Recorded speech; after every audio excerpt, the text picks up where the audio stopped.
आहे. आता ह्याच्यात टाकायचं पण चहापत्ती. आपण आपला मस्त चहा बनवू या दोघांसाठी. शुभम दादा झोपलाय ना. आता ह्याला उकळी येऊ दे. चहाला बघा आता मस्त उकळी आली. असा चहा मस्त उकळला ना ह्याच्यामध्ये घालायचं दूध. तरी टाक मम्मी.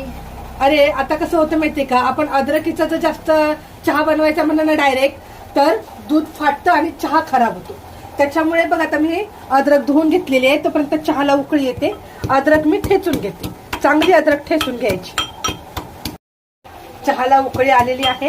अद्रक मस्त ठेचून झालेली आहे.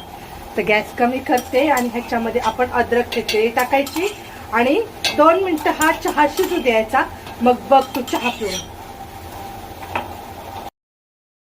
हो झाला बघ किती मस्त वास येतोय. गॅस बंद करायचा. आता आपण चहा गाळून घेऊ. अगं मम्मी कप घे ना. कप